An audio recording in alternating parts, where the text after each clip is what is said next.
Ele sofreu de maneira incompreensível no Getsemane e no Calvário, por vocês.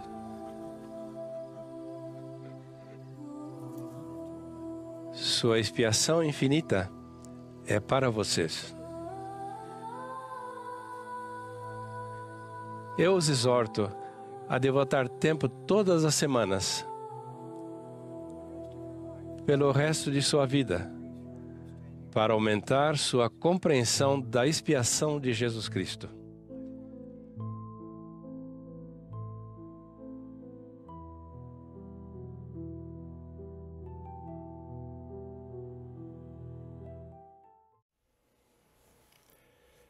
Olá pessoal, sejam bem-vindos a mais uma aula na Central das Escrituras do curso A Expiação Infinita. Sempre lembrando que para que vocês possam compartilhar, divulgar a Central das Escrituras para que a gente possa atingir mais e mais pessoas cada vez, ok? Então, não esqueçam de compartilhar, de dar o seu like, enfim, fazer aquilo que a gente sempre pede para vocês. Hoje nós vamos para a aula número 23. O capítulo será o capítulo 24, onde nós vamos estudar sobre que relação as ordenanças têm com a expiação. Ok? Então esse vai ser o nosso tema de hoje, da aula da expiação. Então, primeiramente, precisamos entender que há uma consistência espiritual de toda a ordenança. Há alguns anos, o gerente de nosso escritório de advocacia depositou 2 dos meus cheques de pagamento na conta da minha secretária. Não se passou muito tempo até que recebi um telefonema embaraçoso do banco, diz o Elder Callister. Meus cheques estavam sem fundos. Por melhores que tivessem sido minhas boas intenções, simplesmente não havia dinheiro em minha conta no momento necessário para cobrir os valores emitidos. De igual modo, se não houvesse a expiação, todo o batismo, todo o casamento, toda a ordenança seria um cheque emitido de uma conta sem fundos.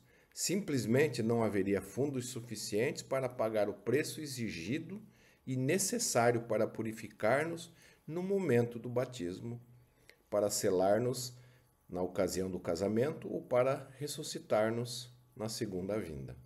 Sem a expiação, cada uma das ordenanças do Evangelho poderia ter um carimbo em negrito, sem fundos. A expiação é o que dá vida, é o que dá fôlego e consistência a todo o princípio e ordenança do Evangelho. Ela é o banco espiritual, a carta de crédito na qual resgatamos os fundos necessários para pagar as exigências da justiça. A esse respeito, o elder George F. Richards ensinou: as ordenanças do Evangelho têm virtude nelas devido ao sangue expiatório de Jesus Cristo. E sem isso, não haveria virtude nelas para a salvação. Consequentemente, se quisermos compreender melhor uma ordenança de salvação e seu simbolismo, bem poderíamos perguntar como essa ordenança se relaciona com a expiação de Jesus Cristo, porque todas são relacionadas à expiação de Jesus Cristo. A primeira ordenança instituída entre os homens foi o sacrifício de animais. Adão foi ordenado a oferecer as primícias do rebanho.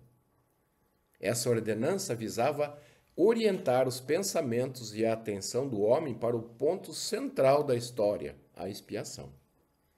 O anjo declarou a Adão: isso é a semelhança do sacrifício do unigênito do Pai, que é cheio de graça e verdade. O Senhor não perdeu tempo em concentrar os esforços espirituais, emocionais e intelectuais do homem nesse evento que mais importava. O sacrifício de animais estava entre os primeiros mandamentos de Deus dado ao homem mortal. O intento subjacente da ordenança de sacrifício era o de dirigir os pensamentos do homem e seus poderes de reflexão na direção da expiação. Esse era o significado total da lei, cada ponto indicando aquele grande último sacrifício. Aquele grande último sacrifício será o Filho de Deus, sim, infinito e eterno. Está lá em Alma. Jacó também ensinou: guardamos a lei de Moisés, que ele guia nossa alma. Que a ele guia nossa alma. Quando as hostes de Israel ofereciam seus sacrifícios, porém, perguntamos: quantos realmente compreendiam o significado divino que estava por trás do processo mecânico? Infelizmente, muitos em Israel jamais compreenderam as ordenanças e os sacrifícios em relação à missão do Salvador. Aparentemente, eles achavam que as próprias ordenanças proporcionavam salvação, sem o sacrifício de seu Redentor. Abinadi prestou testemunho disso. E ele diz: portanto, uma lei lhes foi dada, sim, uma lei de ritos e de ordenanças. Ora, entendiam eles a lei? Pergunta Abinadi. Digo-vos que não, nem todos entendiam a lei. E isso por causa da dureza de seu coração, porque não compreendiam que ninguém poderia ser salvo a não ser pela redenção de Deus. Algumas almas equivocadas sabiam da necessidade de um Redentor, mas acreditavam incorretamente que o sangue de Abel e não o de Cristo era o agente purificador. O Senhor falou dessa heresia a Abraão, dizendo, e falou Deus com ele, Abraão, dizendo, meu povo desviou-se de meus preceitos e não guardou as minhas ordenanças que dei a seus pais. E disseram que o sangue do justo Abel foi derramado por pecadores e não souberam em que são responsáveis perante mim. E não souberam em que são responsáveis perante mim. Analisando o passado, parece incrível que um povo pudesse compreender a necessidade do sacrifício expiatório, mas deixasse de reconhecer o cordeiro do sacrifício. O rei Benjamim chegou à mesma conclusão trágica, dizendo, e mostrou a eles muitos sinais e maravilhas, e símbolos e figuras concernentes à sua vinda. E também os santos profetas lhes falaram sobre sua vinda.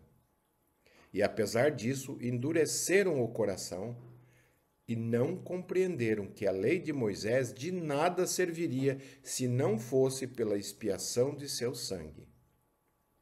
E o Senhor fez uma pergunta importante a Israel apóstata. De que me serve a mim a multidão de sacrifícios?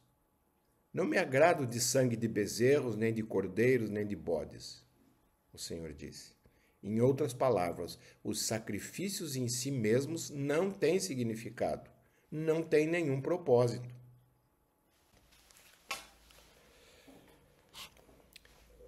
Somente adquirem propósito se servirem para concentrar a mente e o coração do que faz a oferta no sacrifício expiatório do Salvador. Sem isso, são uma carnificina, não um sacrifício. São repulsivos e não agradam ao Senhor. Perguntamo-nos como tantos poderiam ter deixado de compreender a expiação se dia após dia, ano após ano, inúmeros animais fossem sacrificados como protótipos do Redentor. Será que as multidões não viam essa ordenança divinamente preparada, um simples e claro protótipo da redenção? De modo semelhante, por que foi que somente Daniel viu a manifestação divina? Porque os homens que estavam comigo não a viram, diz Daniel.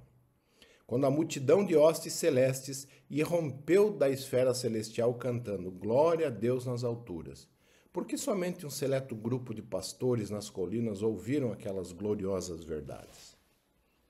A estrela igualmente estava visível a todos, mas por que somente os sábios a seguiram desde o Oriente?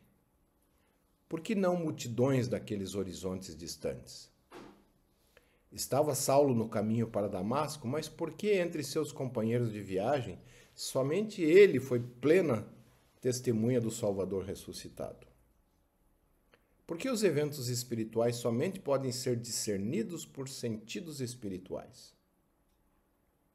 Repetidas vezes, esta excelente verdade consagrada pelo tempo é reafirmada. Os eventos proféticos e as ordenanças espirituais somente podem ser compreendidas por meios espirituais. Toda tentativa de compreender sem o espírito, independentemente da capacidade cerebral, diploma universitário ou experiência mundana, simplesmente é em vão. Felizmente, alguns já compreenderam o significado espiritual dos sacrifícios. Por 4.000 anos, todo fiel que ergueu sua faca para matar o primogênito de seu rebanho pôde momentaneamente identificar-se com o Pai de todos nós. Qual daqueles pastores poderia cravar sua lâmina com glacial emoção na cálida carne de um cordeiro que ele havia criado com amor, e talvez ocasionalmente defendido das intempéries e dos inimigos, e não se sensibilizar quando o sangue pulsante manchasse seu frio aço?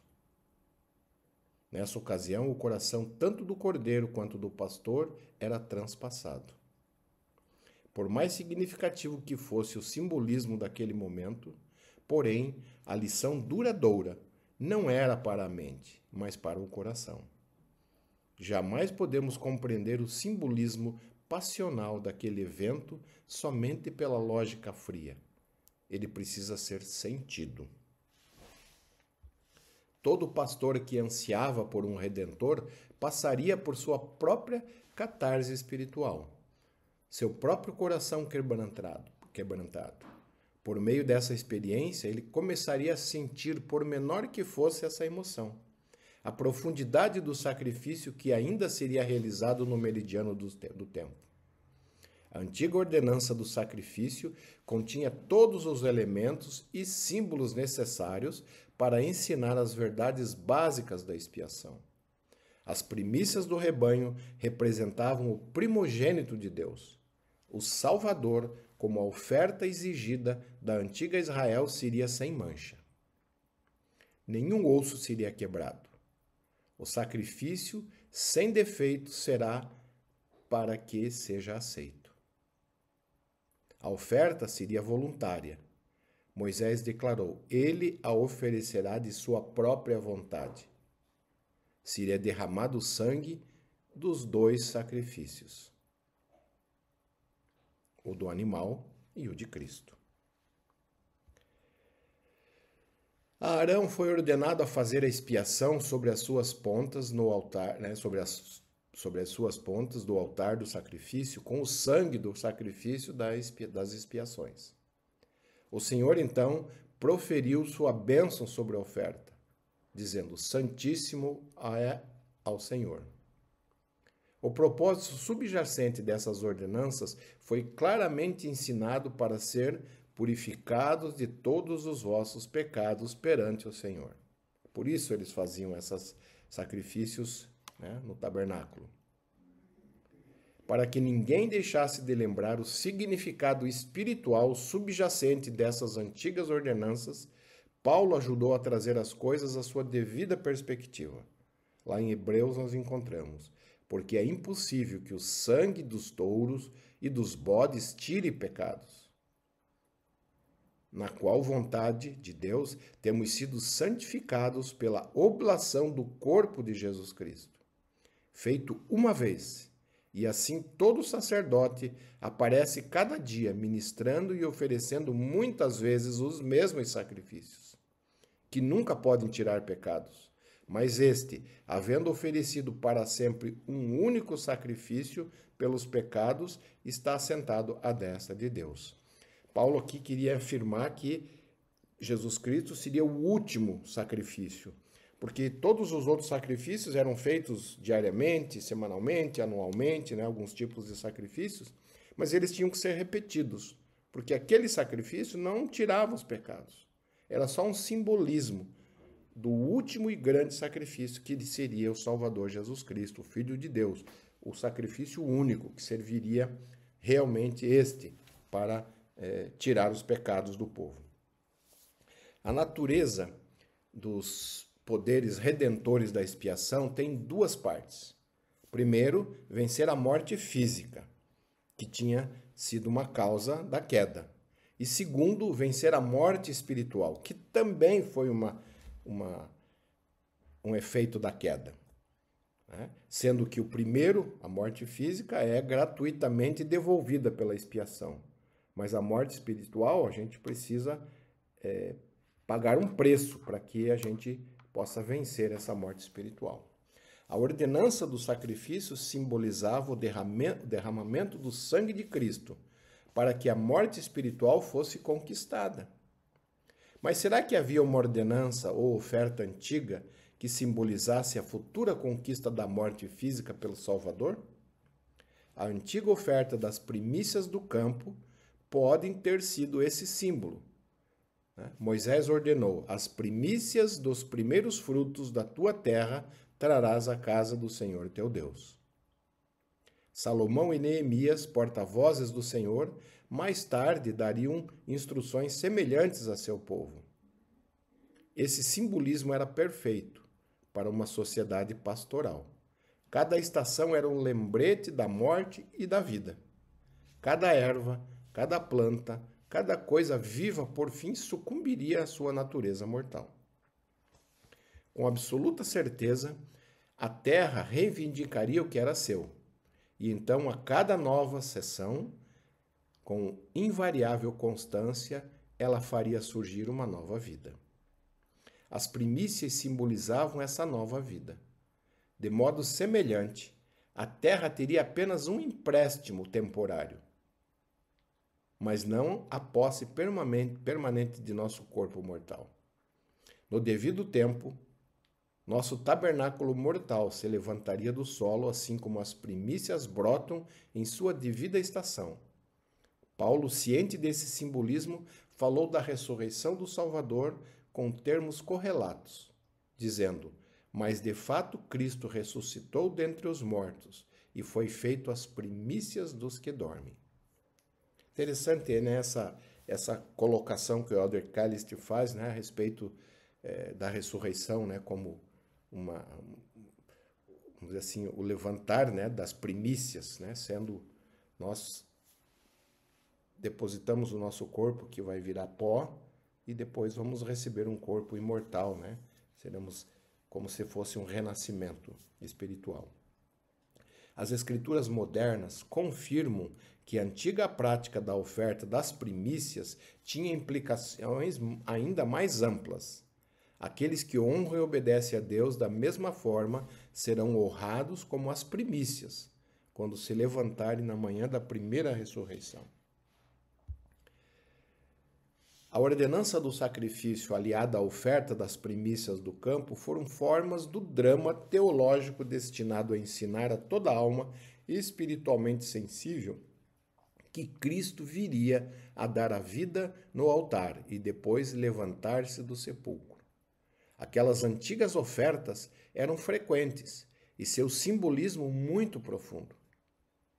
Eram lembretes tocantes e ardorosos de que o preço da salvação somente poderia ser saldado por meio de sacrifício de um Deus. As Escrituras registram: eles são de Cristo, as primícias, os que desceram com ele primeiro, e os que estão na terra e em suas sepulturas, que serão os primeiros a serem arrebatados para encontrá-lo.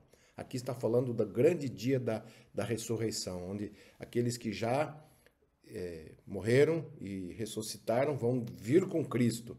E aqueles que estiverem mortos na terra ressuscitarão para encontrar o Salvador Jesus Cristo na sua gloriosa vinda. Então, a ordenança do sacrifício, aliada à oferta das primícias do campo, foram formas do drama teológico destinado a ensinar a toda alma espiritualmente sensível que Cristo viria a dar a vida no altar e depois levantar-se do sepulcro. Aquelas antigas ofertas eram frequentes e seu simbolismo muito profundo. Eram lembretes tocantes e ardorosos de que o preço da salvação somente poderia ser saldado por meio do sacrifício de um Deus. E aí começamos com as ordenanças que temos, que tinha também, mas temos hoje, né? Não temos mais o sacrifício de animais, porque Cristo foi o último dos sacrificados, né? Então, ali encerrou-se aquele simbolismo. E hoje em dia, temos outros simbolismos. O primeiro deles é o batismo, né? As consequências duais da expiação, a saber, a conquista da morte física e da morte espiritual, simbolismo em sequência a extraordinária ordenança do batismo. Com toda a sua aparente simplicidade, ela, não obstante, irradia uma profunda riqueza simbólica. O batismo simboliza a morte e o sepultamento e a ressurreição de Cristo. Paulo ensinou que somos batizados na sua morte. Quando estamos nas águas do batismo, representamos o homem pecador que precisa morrer, ou como Paulo definiu, o nosso homem velho foi com ele crucificado para que o corpo do pecado seja desfeito. A analogia é então ampliada. Fomos sepultados com ele pelo batismo na morte. Nossa imersão na água se correlaciona com o sepultamento de Cristo, o período de transição entre o homem velho e o novo. Somos batizados na semelhança do seu sepultamento, sendo sepultados na água em seu nome. Quando nos erguemos do sepulcro da água, ressurgimos para que andemos nós também em novidade de vida. Porque também o seremos na semelhança de sua ressurreição. Então, a morte, o sepultamento e a ressurreição de Cristo são simbolizados em perfeita harmonia. O ato de mudar o modo de batismo de imersão para aspersão, o derramamento ou qualquer outra forma, destrói o simples, porém profundo simbolismo dessa ordenança sagrada. É por isso que o batismo verdadeiro não pode ser realizado de nenhuma outra forma, a não ser por imersão. Há dois agentes naturais purificadores conhecidos pelo homem: a água e o fogo. O Evangelho de Filipe, um dos livros da série Nag Hammadi, defende essa verdade. Esses são os manuscritos do Mar Morto, né? Esse Nag Hammadi, tá? É por meio da água e do fogo que todo lugar é purificado. Esses elementos fazem parte integral do batismo e da ordenança que o acompanha. A concessão do Espírito Santo. Após a conversão de Paulo, ele foi instruído: levanta-te e batiza-te e lava os teus pecados. As águas do batismo simbolizavam essa lavagem. O fogo também é reconhecido como um agente que purifica, refina e limpa. Nefe ensinou: recebereis então a remissão de vossos pecados pelo fogo e pelo Espírito Santo. Por meio de Joseph Smith, o Senhor ensinou mais sobre a relação existente entre essas duas ordenanças e seus respectivos símbolos, dizendo: declararás arrependimento e fé no Salvador e remissão dos pecados por batismo e por fogo, sim, pelo Espírito Santo. Assim vemos que os dois elementos purificadores, a água e o fogo, unindo-se em um conjunto simbólico para tornar alguém limpo. Mas não podemos deixar que os simbolismos distorçam a realidade. A água não lava os pecados, e o fogo do Espírito Santo não é a causa final da purificação. Esses são símbolos poderosos, mas não passam de símbolos. Falando a Adão e sua posteridade, o Senhor revelou esta compreensão correta. O Senhor disse: tereis de nascer de novo no reino de Deus, da água e do Espírito, sendo limpos por sangue, sim, o sangue de meu unigênito, para que sejais santificados de todo o pecado. O mesmo ensinou João, dizendo: o sangue de Jesus, seu Filho, nos purifica de todo o pecado. Então, tanto o batismo quanto o dom do Espírito Santo são somente símbolos. e também uma maneira de demonstrarmos que queremos seguir o Salvador Jesus Cristo. Mas o que realmente nos purifica de nossos pecados e nos limpa dos pecados é o sangue expiatório de Jesus Cristo. Sempre voltamos ao sangue de Cristo, né? Ao Getsemane e à expiação. Orson F. Whitney, foi um apóstolo nos primórdios, colocou os elementos do batismo na devida perspectiva. Ele diz: há 3 elementos no batismo: a água, o espírito e o sangue. Embora somente 2, a água e o espírito, são geralmente mencionados. Sem o sangue expiatório de Cristo, não poderia haver batismo de caráter salvador. É a expiação de Jesus Cristo que dá um significado profundo e consistência espiritual à ordenança do batismo. Sem ela, todo o simbolismo do mundo não teria qualquer valor. 4.000 anos antes de Cristo, os antigos ofereciam sacrifício em antecipação da prometida expiação do Salvador. Mas durante sua última semana, com o Getsemane e o Gólgota se aproximando, o Salvador apresentou o sacramento como substituto do sacrifício. Essa ordenança simbolizaria o sangue que seria derramado e o corpo que ele daria. Foi então instituído entre os nefitas e mais tarde entre os santos da Igreja restaurada, com a instrução de que eles deveriam partilhar desses emblemas simbólicos com frequência. E aqui então, agora o segundo elemento, né, o segunda das ordenanças do Evangelho, que simbolizam a expiação. Talvez o batismo, nós já acabamos de falar, e os sacramentos sejam tão claros, né, mostrando o significado da expiação. O profeta Brigham Young declarou: não importa quantas gerações venham e vão, exige-se que aqueles que creem nele, comam o pão e bebam o vinho em lembrança de sua morte e seu sofrimento. No começo da igreja eles usavam, né, vinho, e aí o Senhor instruiu que mudasse, né, por não termos, eles não ter a capacidade de encontrar sempre vinho puro e por outros motivos. Então o Senhor estabeleceu que deveria ser usar a água, porque diz que não importa o que se usa, né, durante o sacramento. Então não importa, ele diz, quantas gerações vão e venham e vão. Exige-se que aqueles que creem nele comam o pão e bebam a água em lembrança de sua morte e de seu sofrimento. Em certo sentido, o sacramento é um serviço memorial semanal, realizado em honra do Salvador que morreu por nós. Então, para que não nos esqueçamos, partilhamos de seus emblemas com frequências, para que possamos lembrar do grande sacrifício, do sacrifício final, que pode nos levar de volta à presença do Pai Celestial. Foi isso que Brigham Young ensinou. Ele disse: esse costume, o sacramento, é necessário. Sim, porque temos grande tendência de esquecer. A história prova que ele estava certo. Em apenas uma geração, depois da morte de Josué, as Escrituras relatam que o povo já havia esquecido a obra que ele, o Senhor, fizera a Israel.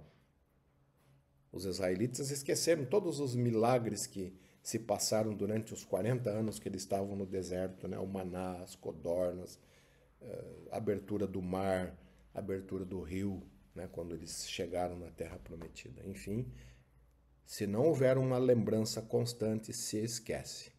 As Escrituras relatam ainda que pouco tempo depois, os filhos de Israel não lembravam do Senhor seu Deus, que os livrara da mão de todos os seus inimigos ao redor.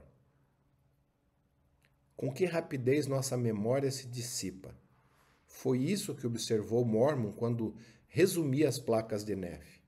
E ele diz: vemos assim quão rapidamente os filhos dos homens se esquecem do Senhor seu Deus.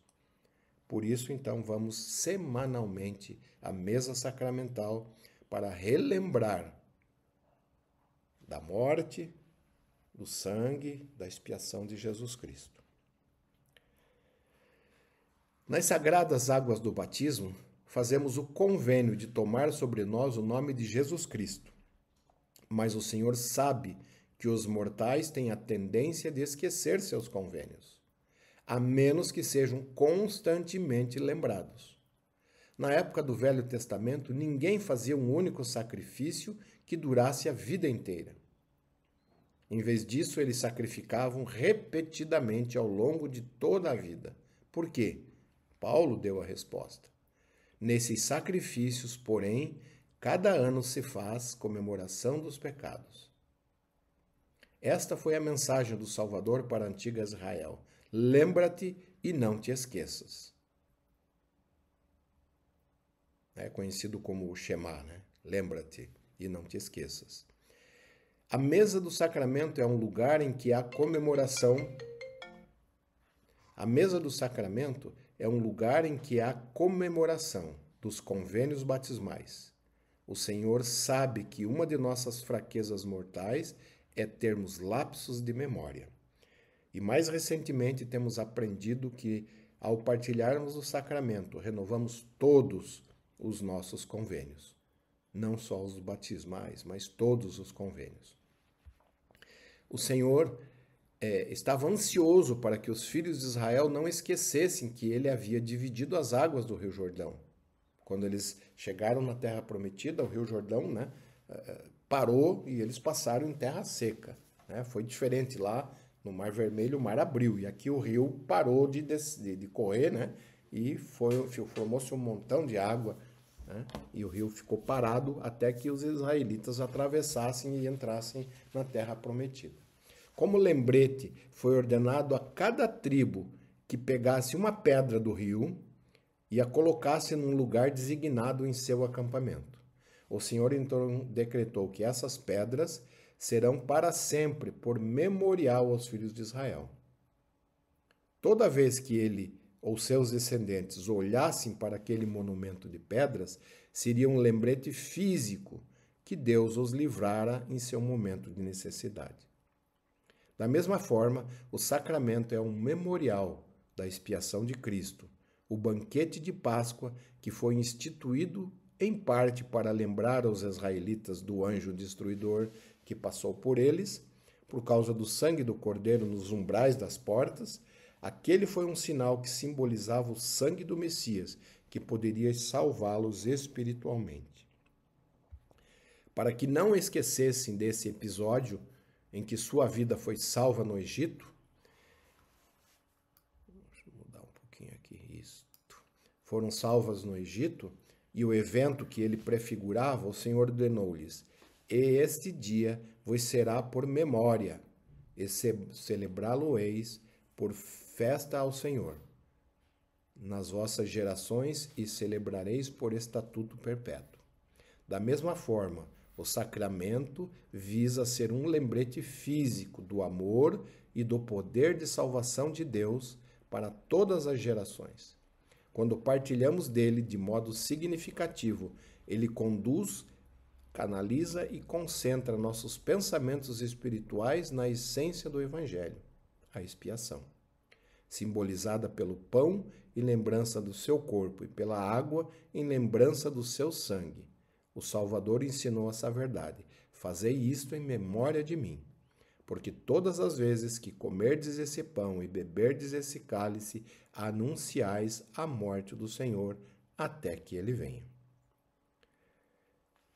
Aqui só uma reflexão, né? Será que às vezes nós não estamos tomando o sacramento como os israelitas, né? Às vezes a gente critica eles, né, por fazerem um sacrifício e nem mais saberem por que faziam. Será que às vezes nós também não tornamos o sacramento uma coisa sem o significado que deveria ter, né? A lembrança do corpo e do sangue do Salvador Jesus Cristo? É só uma reflexão para a gente fazer pessoalmente, né? É por esse motivo que há o seguinte nas orações sacramentais, né? Para que o comam em lembrança do corpo de teu filho, e subsequentemente para que o façam em lembrança do sangue do seu filho. Né? A primeira parte da oração do pão e depois da água. Né? O presidente, o elder Spencer W. Kimball, que foi também um profeta, né, comentou: sabem qual é a palavra mais importante do dicionário? Pode ser o verbo lembrar. Como todos assumimos convênios, sabemos que fazer e como o fazer. Nossa maior necessidade é lembrar. É por isso que todos vão à reunião sacramental todo domingo. Essa intensa concentração na vida do Salvador, particularmente em sua expiação, destina-se a produzir um supremo banquete espiritual. O profeta Brigham Young declarou: o Senhor plantou dentro de nós uma chama divina, e esse espírito divino e imortal precisa ser alimentado. Essa chama divina dentro de nós precisa nutrir-se da fonte da qual emanou. Esse alimento pode ser encontrado na mesa do sacramento. Mas o elder Ballard, Maverick J. Ballard, adverte: precisamos vir à mesa do sacramento famintos. Alguns se chegam à mesa de banquete todas as semanas com cântaros prontos para pegar e beber cada gota de vida eterna que for oferecida. Aí ele diz: outros chegam com xícaras e outros com recipientes ainda menores. Jedediah M. Grant observou: muitas pessoas compartilham do sacramento, mas ao mesmo tempo estão pensando: quantas parelhas vou precisar amanhã para transportar pedras? Esse Grant foi pioneiro, né? Será que aquela irmã tem um chapéu igual ao meu? Ou será que consigo ter um igual ao dela? Será que amanhã vai fazer bom tempo? Ou será que vai chover ou nevar? E aí eu acrescento, né? Puxa, o que será que vai ter no almoço hoje? E a gente pode divagar durante o sacramento. E ele diz: pode-se sentar ao púlpito e ler esses pensamentos no rosto deles. Imagino que se pudéssemos ver o barômetro do céu, que lê e registra os pensamentos secretos de cada pessoa durante essa ordenança sagrada, teríamos uma boa medida da espiritualidade dessa pessoa. Precisamos fazer um esforço grande para que durante o sacramento a gente não divague e concentre os nossos pensamentos no Salvador Jesus Cristo.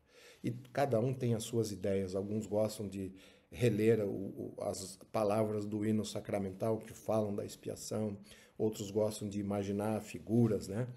E eu lembro que uma vez uma das minhas noras, né, ensinando o seu filho, né, e perguntando para ele o que ele, né, como é que ele lembrava do sacramento, ele falou, ele era uma criancinha, né? Eu lembro do bigodinho de Jesus, né, que ele via nas fotos. Então, mas é importante que a gente ensine as crianças o significado do sacramento. Algumas mães levam figuras do Salvador para ensinar os seus filhos. Então, a gente não pode perder a essência do sacramento, que é a expiação do Salvador Jesus Cristo. O pão e a água são só símbolos. A cada semana, um banquete é servido na reunião sacramental. Os oradores, a música e as orações fazem parte integral dessa reunião, mas elas não são o prato principal. A música pode ser desafinada, os oradores monótonos, mas ainda assim, os presentes que chegam à mesa do sacramento faminto podem ser saciados. Todo homem ou toda mulher que vai para a reunião sacramental com fome e sede de alimento espiritual encontrará alimento e nutrição para a sua alma. O Salvador prometeu aos nefitas: e se lembrardes sempre de mim, tereis meu espírito convosco. Mais tarde, como renomada ênfase, ele prometeu a cada pessoa que partilha devidamente do sacramento, dos seus emblemas, né, que é o sacramento, sua alma nunca terá fome nem sede, mas ficará satisfeita. Quando lembramos da expiação e genuinamente refletimos a respeito de seu sacrifício e seu amor, nossa alma fica repleta de gratidão, paz e um sentimento de valor próprio decorrente de sermos um com o Salvador. O presidente Brigham Young ensinou: uma das maiores bênçãos que podemos desfrutar é estar diante do Senhor e diante dos anjos e diante um dos outros para testemunhar que lembramos que o Salvador Jesus Cristo morreu por nós. O Senhor lembrou a Joseph e Oliver sobre a necessidade constante de refletir a esse respeito, dizendo: buscai-me em cada pensamento, vede as feridas que me perfuraram o lado e também as marcas dos cravos em minhas mãos. O sacramento é, de alguma forma, o próprio ato de lembrar-nos do Salvador e refletir sobre sua vida é por si só um catalisador para coisas boas. Deve ser difícil ou até impossível refletir sinceramente sobre a vida do Salvador e ao mesmo tempo fazer o mal. Isto seria o mesmo que pedir a alguém que desse um passo à frente e outro para trás ao mesmo tempo. Toda vez que fazemos uma pausa para meditar a respeito do Salvador, damos um passo espiritual para a frente. Alguém disse certa vez: lembrar-nos é a semente da gratidão. Pedro escreveu sua segunda epístola aos amados santos na esperança de que pudessem despertar com exortação o seu ânimo sincero. Alma reconhecendo o poder da conversão, da reflexão espiritual, pediu aos santos passivos de Zarahemla: haveis conservado suficientemente na lembrança a misericórdia de Deus? Ok, pessoal, vamos ficando por aqui para que a aula não fique muito extensa, deixando essa última solicitação de alma, né, para ver o que nós temos gravado nos nossos pensamentos. Falamos hoje sobre o sacrifício de animais, que era uma representação do Salvador Jesus Cristo, né, da expiação que ele iria fazer no meridiano dos tempos.